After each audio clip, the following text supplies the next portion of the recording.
perlu didorong bahwa memang menuntut ilmu itu suatu hal yang sangat berat. Tetapi kalau keberatan atau rasa berat termasuk harus merendahkan diri, harus bertekun-tekun gitu ya, berwaktu yang lama gitu, itu tidak ditempuh, ya nanti di sisa hidup sampai dengan kematian dia harus merasakan betapa tidak nyamannya hidup dalam kejahilan atau kebodohan. Di kitab Ta'limul Muta'alim itu jamaah rahimakumullah, di awalnya ada bab tentang menjadi menuntut ilmu. Itu dikutip kalimat dari Sayyidina Ali karamallahu wajhah, ilma illa bisittatin. Sungguh ilmu akan sampai kepada engkau, atau engkau akan sampai kepada ilmu dan berhasil mendapatkan ilmu dengan 6 macam, dengan 6 modal pencari ilmu yang nanti bisa dipesankan pada anak-anak kita. 6 itu dijelaskan oleh Sayyidina Ali. Zakain, kecerdasan, wahirsin, wastobarin, wabulqatin, wa irsyadi ustadin, wa tuli zamanin. Pertama harus dengan akal sehat, otak yang cerdas, yang cemerlang, yang terjaga dari pikiran-pikiran yang dicemari ya oleh gibah, fitnah, maksiat dan sebagainya, bersih. Nah, ini yang paling pas memang mulai muda itu. Yang kedua, gakain lahirsin, semangat. Hirsin itu haris itu ambisius, semangat tinggi, rakus ya, rakus. Sayyidina Ali mengatakan ada 2 manusia yang rakus terhadap harta dan rakus terhadap ilmu. Kerakusan terhadap harta tidak ada berhenti, kerakusan terhadap ilmu juga tidak ada berhenti. Tapi makin rakus orang pada harta, makin hina, makin rakus orang pada ilmu, makin mulia. Wastobarin, harus bersabar, tekun gitu. Kemudian bulwatin itu ada modal untuk dikorbankan, ya modal waktu, ya modal buku, ya kadang-kadang juga modal yang bisa dibayari sendiri, jadi bayari orang lain gitu. Nah itu bulwatin. Kemudian wa irsyadi ustadzi, artinya dengan petunjuk para ustadz, dengan bimbingan para ustadz. Kalau kita jalan-jalan ke Malioboro itu sebetulnya kalau dalam bahasa Ta'limul Muta'alim itu irsyadu ustadzi, karena berasal dari kata wali obor, obore para wali. Jadi untuk berangkat dengan penuh keimanan, tauhid tuku golong gilik, ya, yang sekarang menjadi tuku pal putih itu, ke selatan itu menempuh jalan takwa, margo utama. Dulu jalan Pangeran Mangkubumi, tapi aslinya margo utama. Menempuh jalan takwa, terus meninggalkan Gondolayu, bau-bau yang tidak enak. Itu nama kampung jelek, tapi tidak boleh diganti. Karena untuk itu harus ditinggalkan dalam perjalanan ke takwa. Nah, setelah itu masuk Malioboro. Dalam menempuh jalan takwa itu harus dengan bimbingan ulama. Malioboro itu ada yang paling saya sukai adalah tinjauan, karena ada wali obor para wali, ada wali beboro dan seterusnya. Tapi menempuh jalan takwa itu harus dengan irsyadul ustad, irsyadul ulama. Setelah itu baru jalannya menjadi lebih tertata. Jalan takwa itu pasti menjadi jalan mulia, termasuk jalan tolakul ilmi. Di depan pasar Beringharjo itu namanya sekarang jalan Margomul. Itu baru nanti di jalan menuju kemuliaan, itu di 0 km di depan, yang di situ ada dulu ada Gapuro, Geladak, Pangurahan Jawi, Pangurahan Ibet itu harus Pangurahan, itu jalan Pangurahan, dulu Trikora tapi sekarang Pangurahan, harus murah sekarang Karamurka, nafsu nista dan seterusnya, sampai nanti bisa kembali ke, dan itu jalan takwa itu harus alon-alon. Maka berikutnya setelah Trikora atau Pangurahan itu kita mengenal alun-alun pelan-pelan. Ya, tidak boleh gerusa-gerusu, takut. Seterusnya sampai di dalam itu ada bangsal Sri Manganti, artinya alam barzah, Trajumas, artinya timbangan Mizanul Amal, sampai gedung Proboyekso sana, gedung pusaka itu ada di sana pusaka, salah satunya adalah Kanjeng Kiai Wiji, lampu yang belum pernah padam semenjak Sultan Agung Bono I, Pangeran Mangkubumo. Ya, itu lambang keabadian. Jadi perjalanan manusia begitu, harus ada irsyadul ustaz, dibimbing. Karena kalau tidak dibimbing itu baca Quran saja bisa salah-salah. Bahkan ini bukan hadis, ini sudah kata mutiara ya. Man laisa lahu syaikhun, ya. Fasaitonu syaikhun. Jadi itu bukan ini. Ini hanya untuk menunjukkan pentingnya guru atau belajar secara terbimbing, bukan otodidak. Ya. Jadi siapa yang belajar tanpa guru, tanpa ustadz, maka ustadznya atau syekhnya adalah syaitan. Tapi terus orang jadi muridnya demen. Dan pentingnya ya anak-anak kita dipondokkan, anak-anak kita dikirim ke sekolah, anak-anak kita dingajikan, baik ya, kita yang mengantar anak kita yang menuju ke pondok, atau kita mengundang ustadz membimbing anak-anak kita. Terserah caranya, tapi ada. Karena beberapa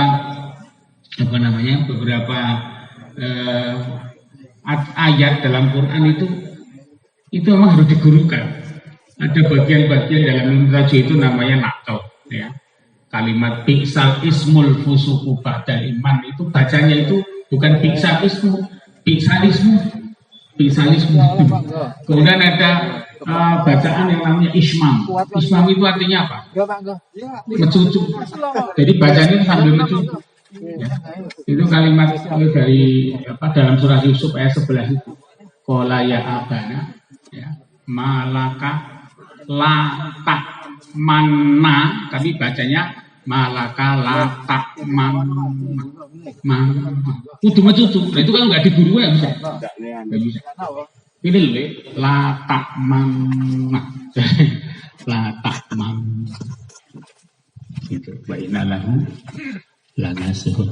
Jadi kemudian ada bacaan yang namanya Imalah itu ketika Nabi Nuh alaihissalam membaca doa ketika akan berlayar ya, di lautan air. Di seluruh dunia itu tenggelam, tidak ada yang tidak tenggelam. Karena air itu bukan berasal dari hujan yang 40 hari 40 malam tidak berhenti, tapi bahkan dari dalam bumi. Bahkan pawon, perapian itu bafarotan itu sampai memancarkan air, saking berasal. Nah itu ketika mau berlayar itu membaca doa itu. Tulisannya Bismillahi majroha wa mursaha. Bacanya Bismillahi majreha wa mursaha. Gitu. Jadi ada beberapa hal yang memang harus digurukan. Apalagi dalam ini hanya contoh. Baca Quran saja tidak bisa kita belajar sendiri. Itu paling tidak harus dipandu sampai waktu-waktu tertentu. Nah, jamaah rahimakumullah. Mari kita semangati diri kita untuk tholabul ilmi, untuk diri kita maupun untuk anak-anak kita, karena kaum muslim ini ya pernah dikhawatirkan oleh Nabi Sallallahu Alaihi Wasallam akan menjadi istilah seperti santapan yang diperebutkan oleh orang-orang yang rakus. Oleh orang-orang yang dolim, gitu. Lalu para sahabat bertanya, apakah kaum muslimin pada saat itu sedikit ya Rasul? Oh banyak. Tetapi banyaknya itu seperti banyaknya buih di lautan. Atau kalau buih di lautan terlalu besar ya busa sabun gitu, atau deterjen pada saat kita mencuci itu. Jadi walaupun banyak tapi tidak ada bobotnya.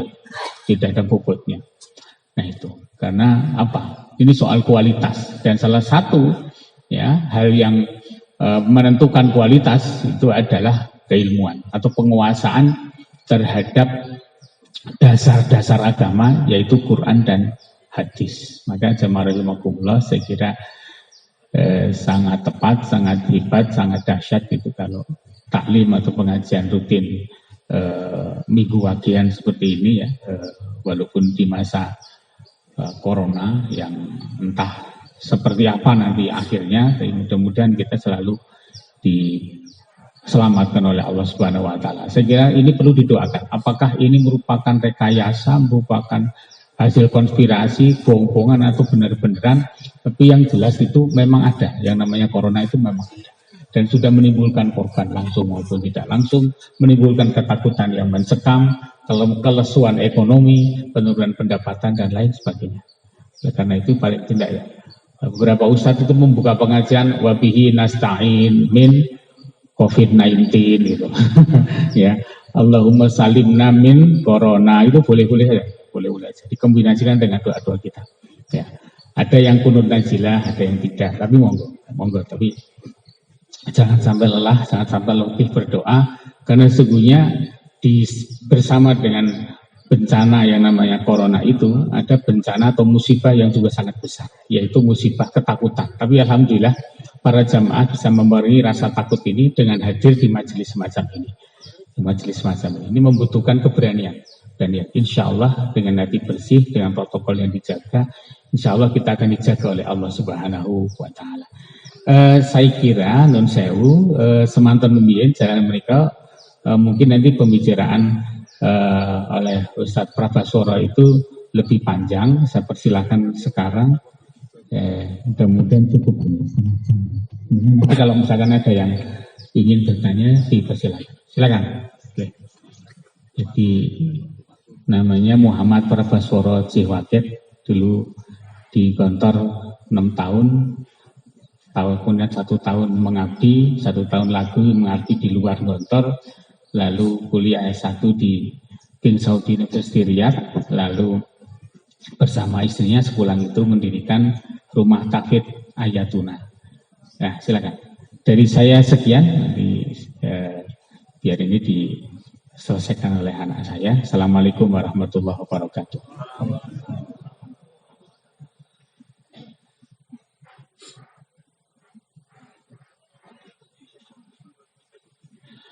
A'udzu billahi samii'il 'aliim minasy syaithaanir rajiim. Bismillahirrahmanirrahim. Alhamdulillahilladzi bi ni'matihi tatimmus shalihat wa bi taufiqihi wa imtinanihi wa fadlihi wa judihi wa karamihi wa ridahu tatahaqqaq al-ghayat wa tatanazzalu fina al-khairu wal barakat.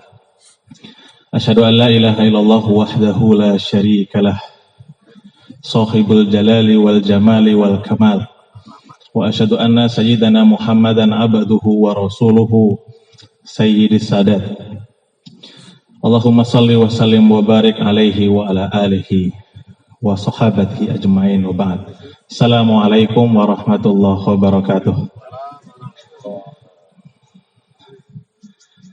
Ini saya tadinya tidak membayangkan bakal sebanyak ini. Saya melihat malah justru seperti mirip sholat id,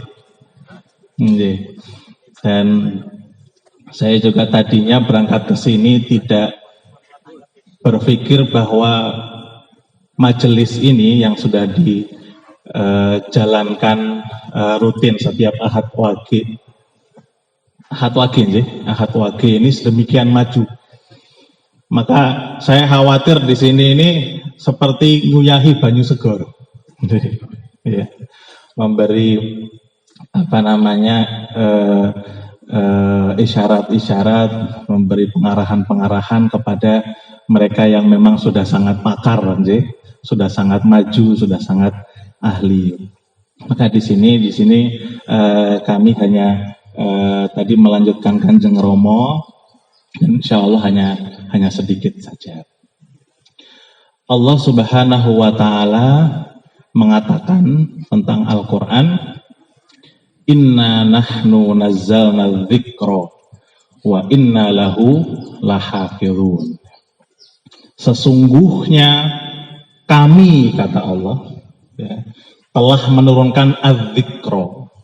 Az-dzikra itu nama lain daripada Al-Quran.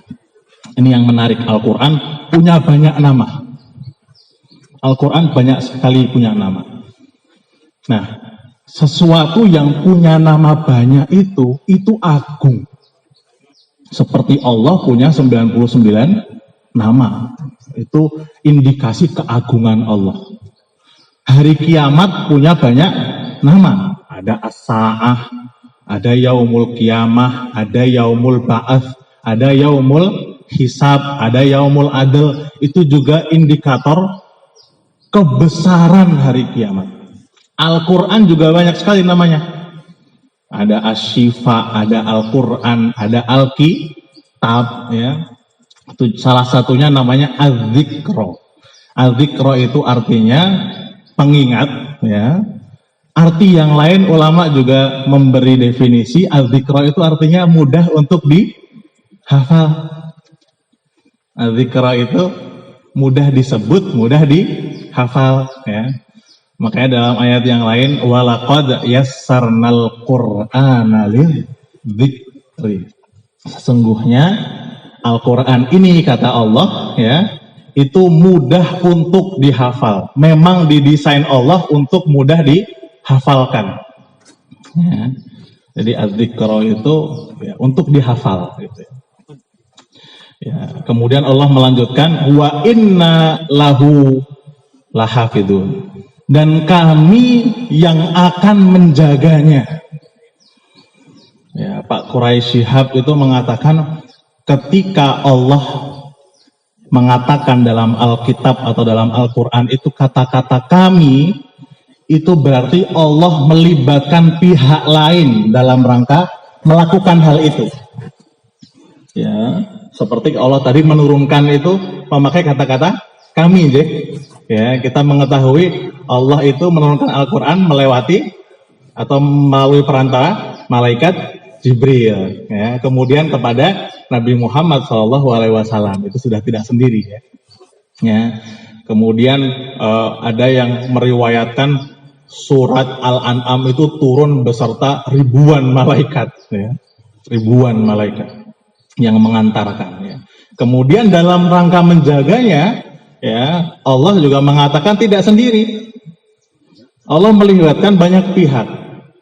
Ya, salah satunya adalah orang-orang pilihan Allah, ya, yang menjaga Al-Quran dari segala aspeknya. Jadi Al-Quran itu bukan hanya terpelihara lestari dari aspek lafaz saja, Bapak Ibu. Al-Quran itu terpelihara dari semua aspeknya. Lafadznya sampai detik ini tidak ada berubah satupun. Ya, dan ini khusus untuk Al-Quran. Ini keistimewaan Al-Quran daripada kitab-kitab yang lain. Kitab-kitab yang lain itu sebetulnya dari segi jaminan atau dari nalar manusiawi kita itu lebih mudah terjaga. Karena apa? Kitab yang lain itu turunnya sekaligus. Itu pertama. Al-Quran turunnya berangsur-angsur. Ya. Sebetulnya lebih mudah hilang yang mana? Berangsur-angsur atau yang sekaligus? Seharusnya lebih cepat hilang yang berangsur-angsur, apalagi tidak urut. Ya, kemudian yang kedua, kitab-kitab samawi sebelumnya itu nazala maktuban. Turunnya itu tertulis. Al-Quran turunnya matluwan. Quran itu turunnya dibaca, didikte. Kira-kira cepat hilang yang mana? Nah, kalau nalar manusiawi kita itu kadang-kadang nggak bisa menerka sampai sana, nggak bisa menerka sampai sana. Ya, apa yang kita bayangkan itu sebuah kekurangan, kalau Allah itu menghendaki bahwa itu adalah cara Allah atau mekanisme Allah untuk menjaga, terjaga. Ya, maka ya lafaz sampai sekarang tidak berubah satu harokat pun. Kitab-kitab yang lain, wah, sudah banyak versi itu. Ya, sudah banyak versi. Ya, Al-Quran ya, tidak ada begitu. Para sahabat itu banyak ya yang menjaga Quran luar biasa. Ya, dari segi lafaz. Ya, tidak berhenti di sana, dari segi bacaan juga terjaga. Dari segi makna juga terjaga. Ya, ini belum kandungan, baru makna. Ya. Makanya para mufasir itu ya, itu nggak habis menulis Al-Quran itu. Itu dalam rangka apa? Menjaga maknanya Quran. Ya. Dan sebelum saya memulai masuk ke dalam inti yang ingin kami sampaikan, para ulama biasanya mengajak kita semuanya untuk sama-sama punya pandangan yang sama soal Quran. Sebetulnya itu Quran itu apa artinya? Ya, Quran itu bukan sekedar bacaan. Iya, artinya bacaan. Tapi seluruh yang ada alif sama nunnya di belakang itu artinya sempurna. Contohnya ya, hayawan. Allah mengatakan kampung akhirat itu lahiyal hayawan. Hayawan itu kehidupan yang sempurna. Dia lebih sempurna daripada kehidupan dunia. Ya. Kemudian syaiton. Syaiton itu sempurna. Ya, sempurna jauhnya dari Allah Subhanahu wa taala. Al-Qur'an itu bacaan yang sempurna. Bacaan yang sempurna. Ya, luar biasa. Quran tuh semakin kita lekat sama Quran, semakin kita mendapatkan makna yang agung. Ya, paling konsisten itu Quran. Ya, ya, masya Allah, tabarakallah. Saya kehabisan kata-kata kalau mengungkapkan soal Quran. Contohnya jumlah kata-kata yaum saja. Ini agak merinding. Kata-kata yaum artinya hari. Dalam Al-Quran itu jumlahnya 365. Ya. Kata ayam, ya, ayam itu jamak hari-hari. Ya. Jumlahnya dalam Al-Quran itu ada 30. Kata-kata syahr dalam Al-Quran artinya bulan itu ada 12. Ya. Kalau kita bandingkan antara al-ard, ya, antara bar, mohon maaf, bar itu daratan. Kata-kata dalam Al-Quran. Kemudian bahar itu lautan. Kalau kita bandingkan betul-betul, kita akan mendapati ya, itu perbandingannya nyaris atau sama persis dengan apa yang ditemukan oleh para saintis sekarang. Ya, itu di zaman jahiliyah nggak ngeh itu. Di zaman jahiliyah itu mukjizat, Al-Quran banyak sekali mukjizat. Mukjizat yang paling berlaku Al-Quran itu justru bahasanya. Ya, karena apa? Karena orang kafir Quraisy itu piawai sekali berbahasa. Mereka pujangga penyair semua.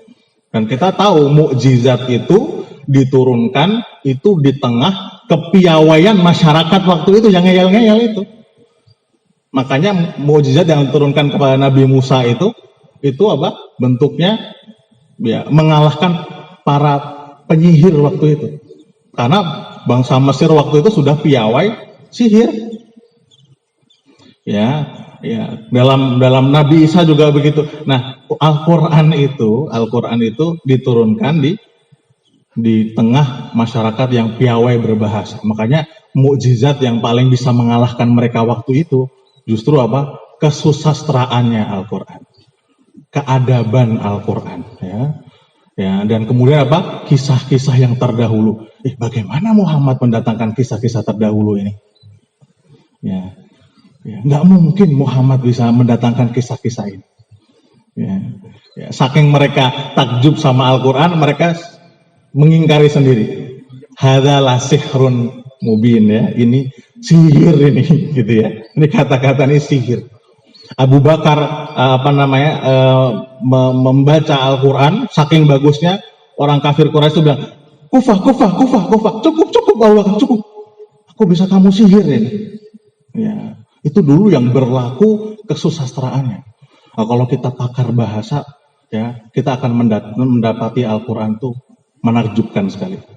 Ya, tapi makin kesini ternyata Al-Quran itu latan qadhi ajaibuhu. Keajaibannya tak pernah habis. Nggak habis. Makin kesini itu ya makin sesuai sains, ya. Artinya sains itu sesuai Al-Quran. Ya, kadang-kadang kita kebalik bilang apa? Oh, Masya Allah ya, Al-Quran itu ternyata sesuai sains. Padahal tidak. Ya, sains yang sesuai Al-Quran. Dulu orang tidak ngeh soal orbit itu. Ya, kemudian tidak ngeh soal berapa masa atau berapa waktu benda-benda langit yang jutaan itu mengitari ini. Ya. Kemudian Allah juga banyak menyebutkan nikmat-nikmatnya itu yang berkaitan dengan biologis, ya. Allah mengatakan bahwa coba aku jadikan siang itu sarmada. Sarmada itu artinya apa? Siang terus menerus, nggak ada malam gitu. Ya, ternyata biologis kita butuh istirahat ya. Ya, siang untuk bekerja, ya, malam untuk istirahat atau ibadah ya. Walaupun kapitalis ini ya menuntun kita pada kadang-kadang menyalahi fitrah kita sebagai manusia ya, kerjanya malam ya karena ngebut hal-hal yang harus diselesaikan ya. Jadi para jamaah sekalian, kita ingin sebelum kita memulai ke sana itu satu pandangan soal Al-Quran, bahwa Al-Quran itu adalah bacaan yang sempurna dan dia itu adalah satu-satunya mukjizat yang tersisa di atas muka bumi.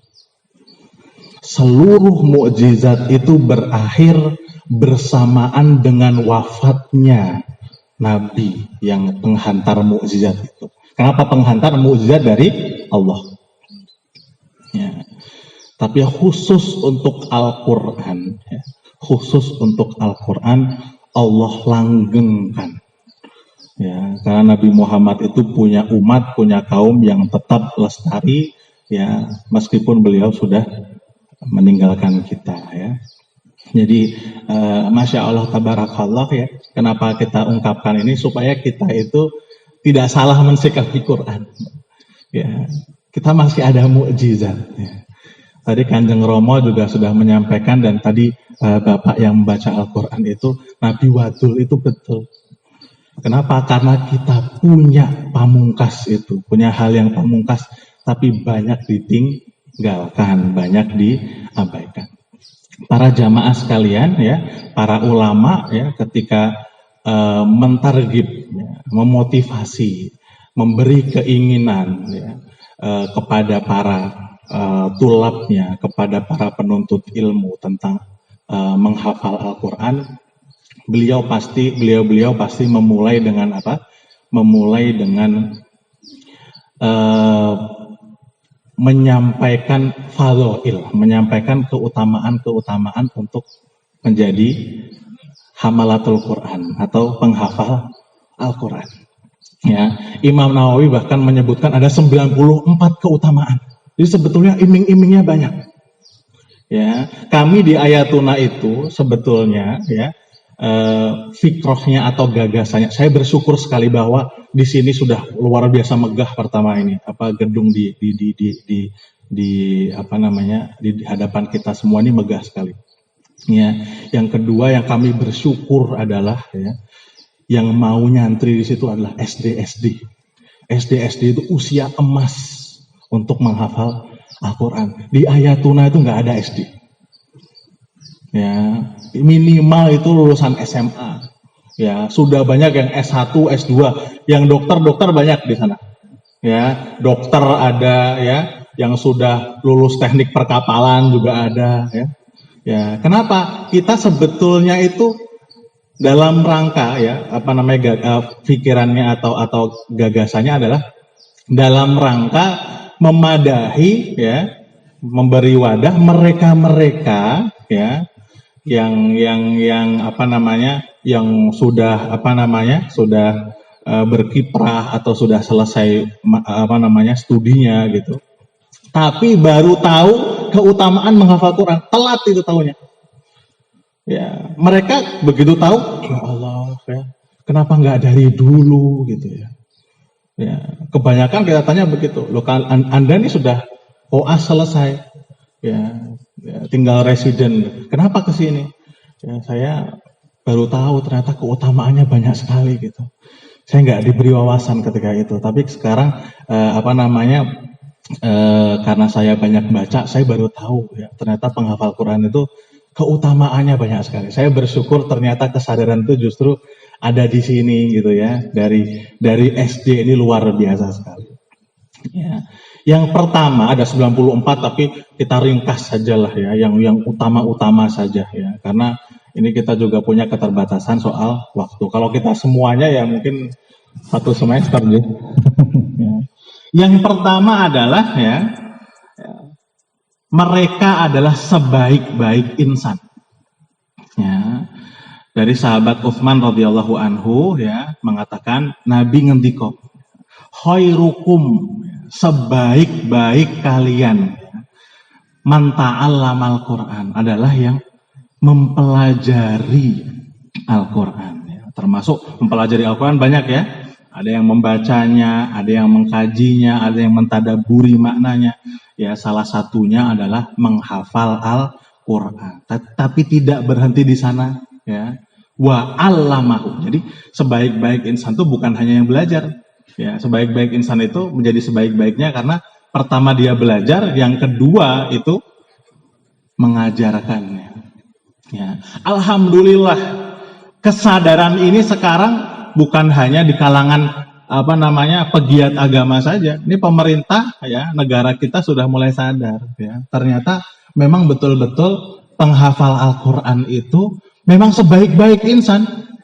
Makanya sekarang ada jalur prestasi tahfidz. Itu di sekolah-sekolah negeri, ke kampus-kampus negeri, kampus-kampus swasta, semuanya menyediakan porsi khusus hufadz gitu ya. Hufadz, para hafidz gitu. Ya, kenapa?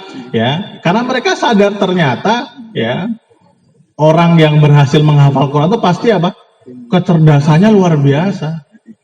Ya, kecerdasannya terlatih, tingkat kecerdasannya tinggi. Ya, ya. Jadi bukan karena mereka punya bekal agama, tidak. Ya, karena apa? Karena memang mereka sebaik-baik insan.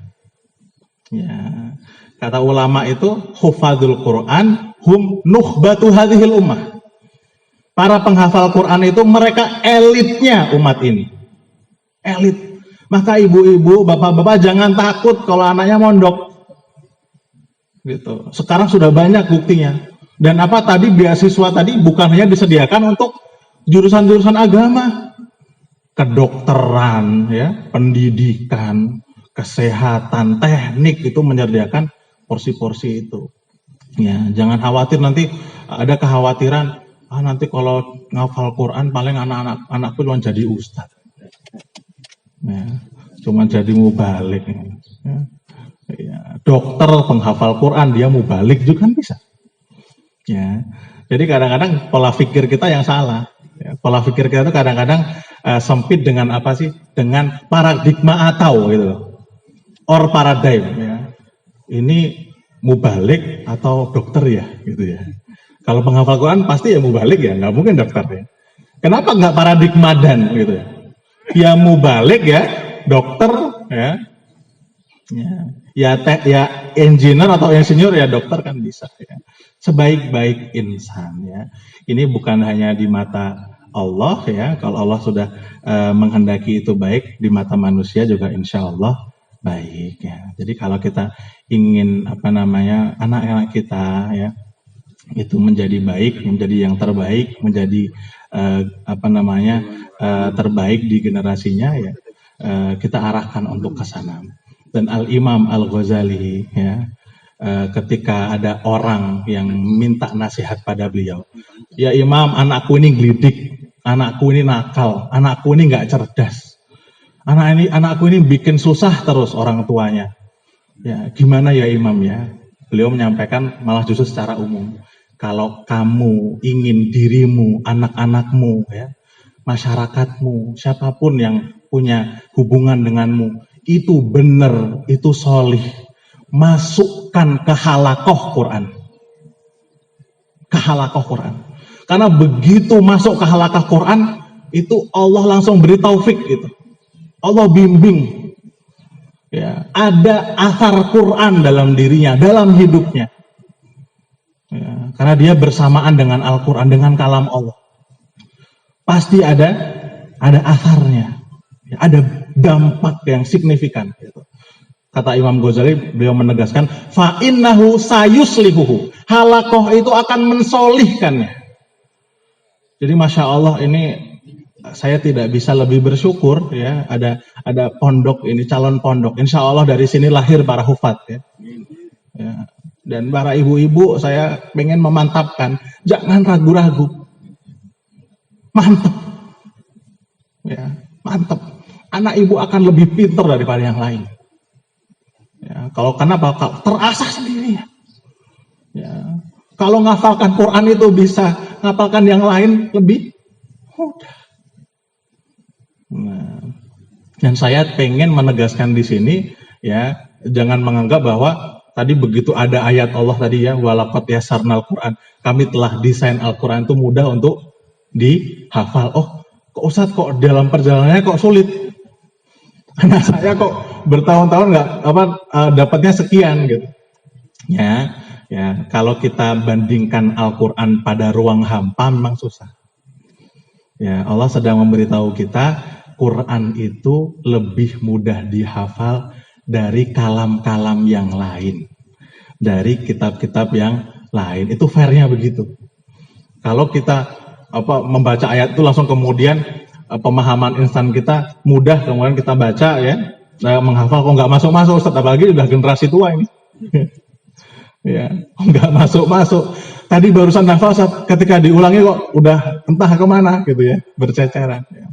Ya, Quran itu lebih mudah dihafal dibanding kitab-kitab yang lain tuh. Para mufasir mengatakan begitu. Itu tadi fadilah yang pertama adalah sebaik-baik insan. Yang kedua adalah ahlul Quran hum ahlullah wa khossatuhu. Ahlul Quran itu mereka adalah keluarganya Allah. Ya, Nabi mengatakan lillah ahlina fid dunya. Allah itu punya keluarga di dunia. Ya, siapa keluarganya Allah di dunia? Ahlul Quran, para pemegang Al-Quran. Ya, para penghafal Al-Quran itu keluarganya Allah. Dan khossatuhu apa sih? Orang yang istimewa di mata Allah. Ya. Maka Allah janji dalam hadis qudsi, ya, berkaitan dengan ini, siapa yang syagolahul Quran, ya, orang kalau makin dekat sama Al-Quran, ya, tutur katanya juga lain, akhlaknya tinggi, adabnya juga tinggi, maka sensitif, ya.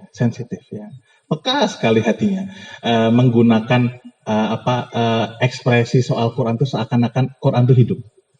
Dalam ayat itu ya Allah menyampaikan man syagolahul Quran. Artinya sebetulnya bukan siapa yang disibukkan dengan Quran, tidak. Tapi apa? Barang siapa Al-Quran itu menyibukkannya, ya. Jadi seakan-akan Al-Quran itu hidup, ya. Al-Quran itu menyibukkannya. Maka ulama itu kalau lupa ayat Al-Quran, bukan mengatakan begini, nasitu syai'an minal Quran, bukan mengatakan, aku lupa beberapa ayat dari Al-Quran, bukan. Tapi apa?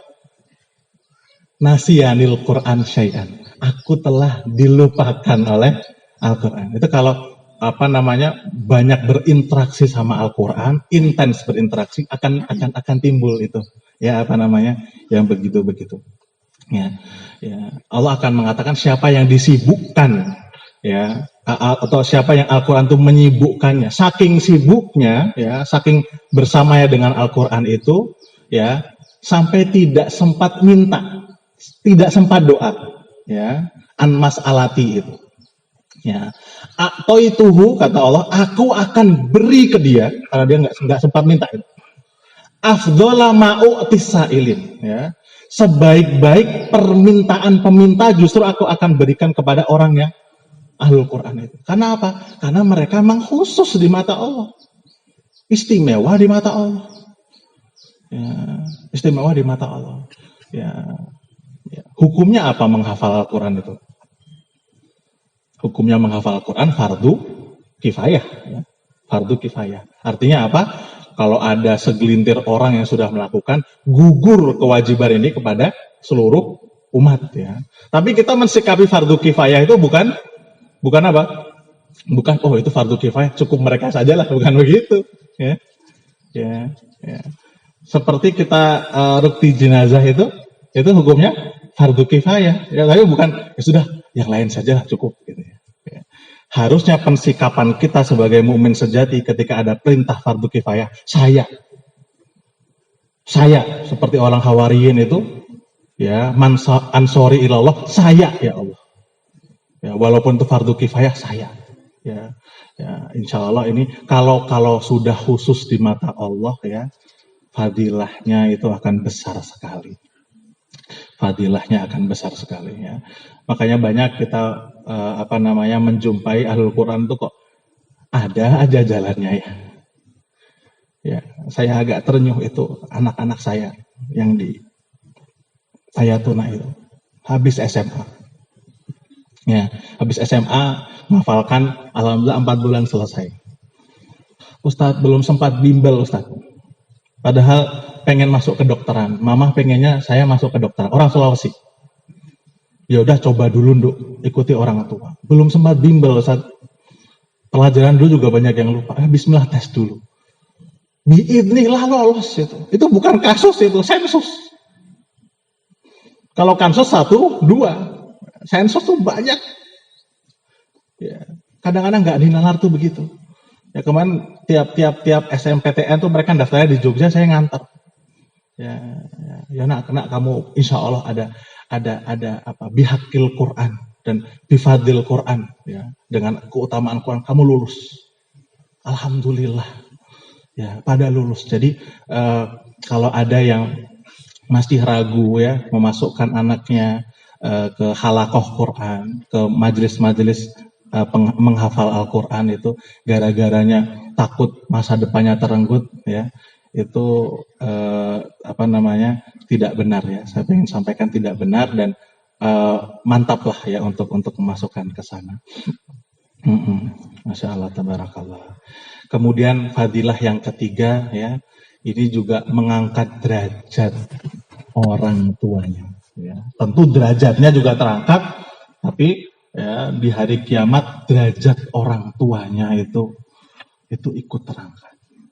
Jadi kita sebagai wali-wali kan ada anak kecil di sini ya. Kalau bisa, kalau kita punya keturunan berazamlah untuk itu. Ya, kalau kita tidak bisa menjadi hafizul Quran, ya anak-anak kita. Karena sejatinya ya ia sedang atau ia akan mengangkat derajat kita sendiri. Ya, derajat kita sendiri. Ya. Dia tidak sedang mengangkat derajat orang lain, kita sendiri justru. Kata Rasul apa? Ul bisa walidahu taj minadz dzahab yaumal qiyamah. Ya, orang tuanya akan dikenakan mahkota ya, dari emas pada hari kiamat. Wa dhau'uhu, cahayanya ya itu khairun ya min dhau'is syams. Cahayanya lebih terang daripada cahaya-cahaya matahari di dunia. Itu lebih terang daripada ini. Saking silaunya. Ya. Ada kata pamungkasnya terakhir itu. Ya, man sona aminkum ya, siapa yang melakukannya ya, tidak akan mengira bahwa pahalanya sebesar ini. Nggak akan mengira bahwa pahalanya ternyata sebesar ini. Nanti perasaan itu nanti di hari kiamat. Oh, ternyata anakku yang ngapal Quran tuh ngangkat aku sedemikian dahsyat. Ya. Makanya tadi Kanjeng Roma juga mengatakan tuh bagian dari jihad tuh di situ. Karena apa? Ada kerelaan untuk melepas buah hatinya. Yang tadinya di keharibaannya, di hadapannya, itu kita lepas ya, kita sisihkan waktu kebersamaannya, waktu kita dengannya itu untuk masuk ke anak-anak kita di situ. Ini investasi, istismar. Dan kalau kita cerdas, investasinya itu ya bukan hanya berujung di dunia, akhirat. Ya, makanya orang Muslim cerdas karena visioner sampai akhirat, gitu ya. Ya, jangan sampai kita seperti yang diibaratkan Al-Quran itu ya, di dunia dia mendapatkan sesuatu ya, tapi di akhirat wa malahu min nasib, dia tidak ada bagian sama sekali ya. Gitu. Ya, itu mungkin waktunya kira-kira sudah ini ya. 5 menit lagi ya. Alhamdulillah ya. Berarti masih ada Sambun. Nanti saya khawatir melampaui waktu. Kemudian ini sebetulnya bisa kita adakan mungkin dengan pengurus pesantrennya mungkin lebih intensif ya, tapi secara umum ingin kami sampaikan sekarang ya. kami kalau ada pertanyaan ya, ada pertanyaan. Kira-kira Ustaz, metode menghafal Al-Quran itu seperti apa? Ya, metode menghafal Al-Quran itu seperti apa? Sebelum masuk metode, ya kami ingin tegaskan prosedur dulu. Ya. Jangan sampai kita salah prosedur. Ya, kalau kita salah prosedur itu nggak nyampe pada goyah kita, pada tujuan kita. Ya, yang pertama adalah taqdimut thalab ilallah. Yang pertama itu adalah minta izin pada Allah. Minta izin pada Allah. Ya, untuk apa? Supaya kalau kita sebagai orang tua, supaya ananda kita itu terhimpun dalam orang-orang yang engkau pilih. Ya, kalau kita yang pengen menghafal Quran, ya minta izin sama Allah dulu. Allahumma ja'alni, kata ulama ya, khodiman li kitabik, ya Allah, jadikan aku pelayan kitab. Allahumma ja'al fi qalbi, ya Allah, jadikan dalam hatiku itu nuskhotan min kitabikal karim, salinan dari kitabmu yang mulia. Ya Allah, jangan jadikan Al-Quran hanya di benakku saja, kalau bisa dalam sanubari hamba juga, dalam nurani hamba juga. Ya. Jadi bukan terbalik ya, bukan terbalik, mengedepankan kemampuan.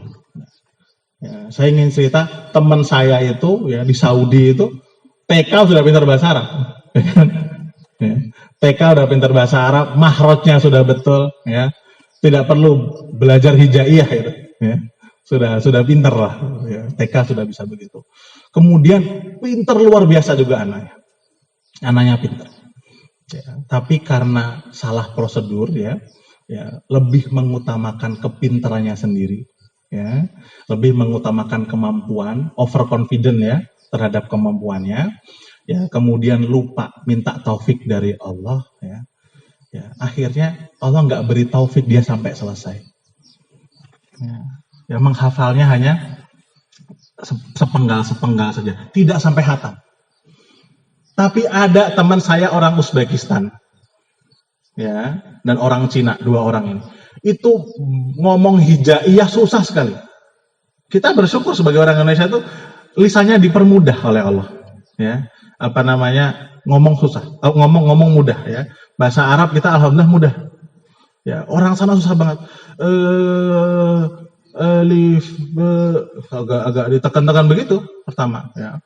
Dia belajar hijaiyah 2 tahun. Tamhidi itu 2 tahun. Tapi Masya Allah, setelah itu dia punya azam untuk menghafal Quran 7 tahun ya. Tiap subuh ya, setoran 3 kilo dari kampus itu naik sepeda, musim panas, musim dingin di sana sampai minus 2 derajat, dingin sekali, berlapis-lapis gitu. Ya, sampai sana kadang-kadang ustadznya ada, kadang-kadang ustadznya tidak ada. Tapi karena minta sama Allah betul-betul, minta izin sama Allah, ya, alhamdulillah Allah kasih, ya, alhamdulillah sampai hatam. Dan Masya Allah ya, dia ingat betapa 2 tahun saya belajar hijaiyah dulu, gitu. Ya, dan dia udah punya anak banyak di Uzbekistan sana, 3 orang anaknya. Dia kuliah, dia tinggalkan sebentar ya dalam rangka menghafal Al-Quran. Karena tahu keutamaannya. Ya. Keutamaannya sedemikian dahsyat gitu ya. Ya. Masya Allah. Jadi pertama adalah prosedur pertama itu minta sama Allah ya. Yang kedua baru apa? Baru percaya ya atau confident dengan apa? Dengan Allah, dengan kemampuan yang sudah Allah berikan kepada kita. Ya, jangan terbalik ya, jangan terbalik. Jangan mentang-mentang pintar kemudian kemaki, jangan, tidak sampai. Karena apa? Khusus untuk menghafal Quran ya, itu Allah pilih. Ya. Tsumma awrathnal kitabal ladzina astafainahu min ibadina. Kemudian kami wariskan Al-Quran ini kepada hamba-hamba kami yang kami pilih. Memang pilihan ya. Jadi hak prerogatif Allah untuk apa? Untuk mengizinkan anak ini jadi hafidz atau tidak. Kita doa terus sebagai orang tua, mudah-mudahan ya anak kita itu tergolong atau terhimpun pada himpunan-himpunan yang mulia itu. Ya. Untuk metode singkat saja ya. Metode sebetulnya metode khusus itu kalau kami tidak memakai. Karena apa? Mungkin satu metode ini cocok, bagi yang lain tidak cocok. Ya. Metode khusus itu tidak bisa kita generalisasi atau generalkan di anak-anak semua, karena tiap orang itu cocok pada metode tertentu gitu ya. Tapi yang jelas ya, di atas segala metode yang ada, setiap metode yang ada, ya, menghafal Al-Quran itu atau menghafal yang lain juga itu soal tikror atau mengulang, ya, mengulang. Ya. Perbedaan satu dengan yang lain itu ketika menghafal itu, ya, kalau satunya cerdas, satunya tidak cerdas, ya, satunya daya ingatnya kuat, satunya tidak kuat. Perbedaannya cuma satu, ya, jumlah mengulangnya itu lebih banyak atau lebih sedikit, itu saja. Ya. Jadi menghafal soal mengulang, gitu ya, soal mengulang. Dan kita encourage di sana, nggak apa-apa ngulang, ayo berkali-kali ngulang, karena fadilahnya juga besar. Ya. Kami ringkas menjadi 4T ya. Yang pertama tadi tikror, mengulang. Jadi menghafal itu soal mengulang. Ya, yang sepuh itu insya Allah masih tetap bisa, tapi mengulangnya lebih banyak. Jadi mengulangnya lebih banyak. Lalu di Saudi, Bapak Ibu ya, kalau Bapak Ibu ke sana ada halaqah Quran itu di sana yang ikut 60 tahun, 50 tahun ya. Setelah selesai pensiun ke sana. Ya. Ada banyak begitu ya. Dan alhamdulillah dari situ juga banyak yang menjadi hafid dan hafidah.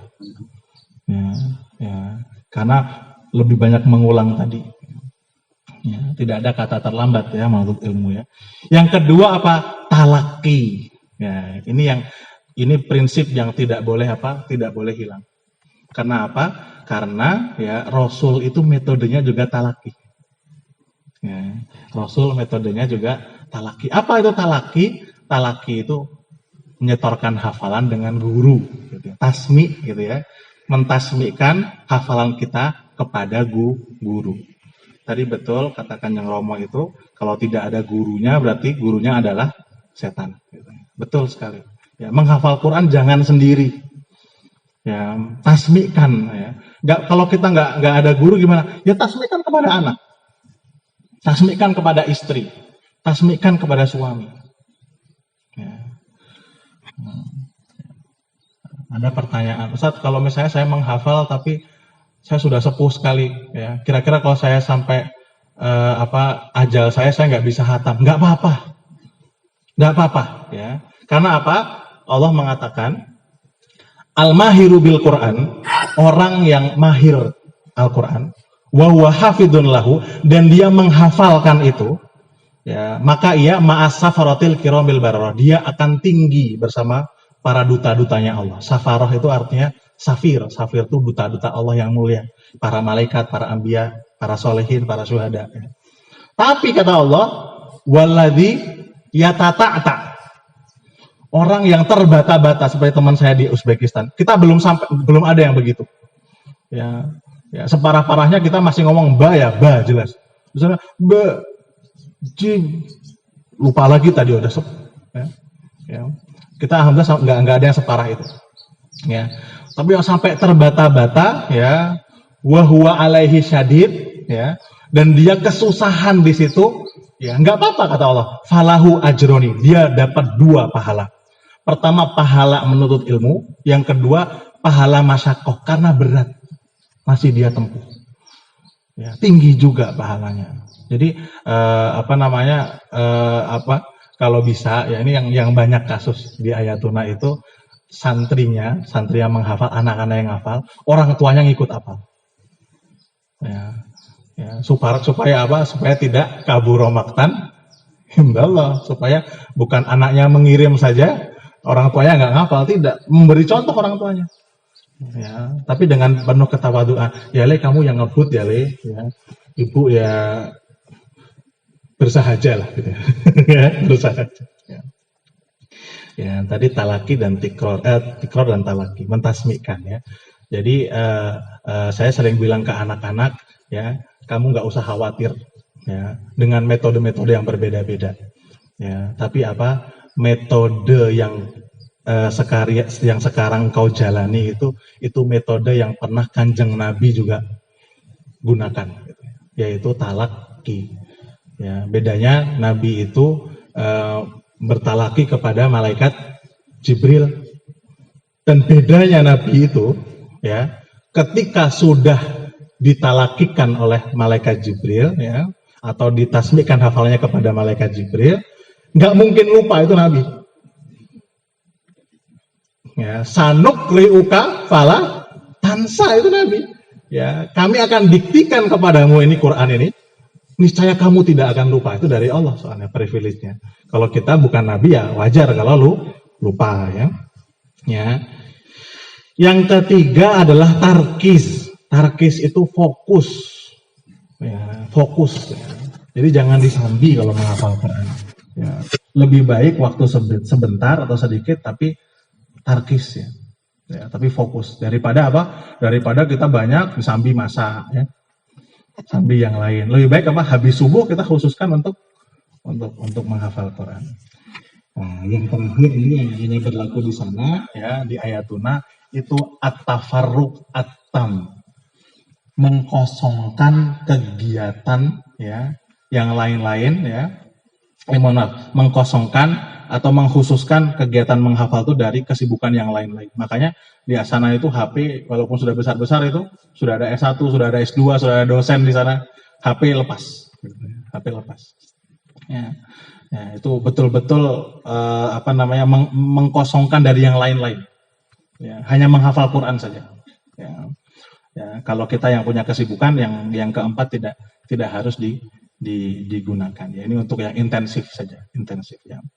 Itu saja mungkin yang dapat saya sampaikan. Wallahul muwaffiq ila aqwamit thoriq. Assalamualaikum warahmatullahi wabarakatuh.